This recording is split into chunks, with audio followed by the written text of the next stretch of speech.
स्वतःला कधी कमी लेखू नका। आज मला माझं आश्चर्य पण वाटतं आणि स्वतःचं कौतुक देखील वाटतं, कारण आज माझ्या छोट्याशा व्हिडिओमुळे कोणी इन्स्पायर होत असेल किंवा कोणी नवीन शिकण्याचा प्रयत्न करत असेल तर ही गोष्ट माझ्यासाठी खूप महत्त्वाची आहे।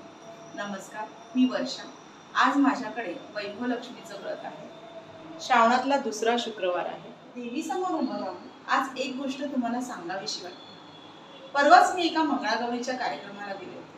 तिथे मला बऱ्याच मैत्रिणी भेटल्या आणि त्या मला म्हणाल्या की तुझे व्हिडिओज खूप छान असतात, तू कशी बनवते, काय करते, हे आम्हाला पण सांग। काही मैत्रिणी बोलल्या की आम्हाला तर यातलं काहीच कळत नाही, आमचं शिक्षण देखील कमी आहे। शिक्षण कमी आहे ही गोष्ट ऐकल्यावर मला खूप वाईट वाटलं, कारण तुम्हाला शिक्षणाची इच्छा किती आहे हे जास्त मॅटर करतं। माणूस हा आयुष्याच्या शेवटपर्यंत विद्यार्थीच असतो, त्याला कोणत्याही वयाचं बंधन नसतं। त्यामुळे एक स्त्री आहात, तुम्ही जर एखादी गोष्ट मनापासून ठरवली ना तर जग जिंकण्याची ताकदही तुमच्यामध्ये आहे। आपण जिजाऊंच्या मुली आहोत, सावित्रींच्या मुली आहोत आणि आपण ज्या देवीची आराधना करतो, त्या देवीची पूजा करतो, त्या देवीकडनंही आपल्याला खूप काही शिकायला मिळतं। कितीही संकट आली, कितीही आव्हाने आली, देवी कधीच हारली नाही। तिने तिची पूर्ण शक्ती एकवटली आणि संकटांवर विजय मिळवला।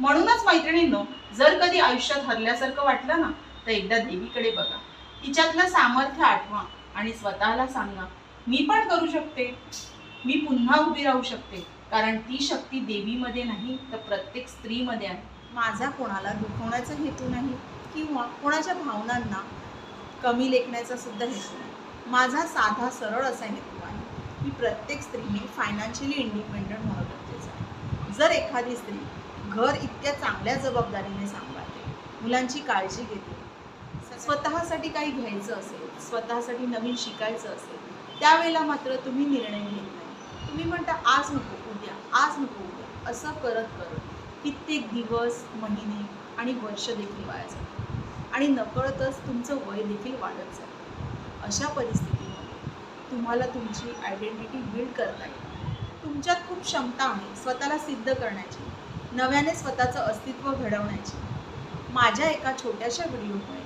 जर तुम्हालाही असं वाटत असेल, जर तू करू शकते तर मी का नाही करू शकत, त्यापेक्षा मोठं समाधान माझ्यासाठी काहीच नाही।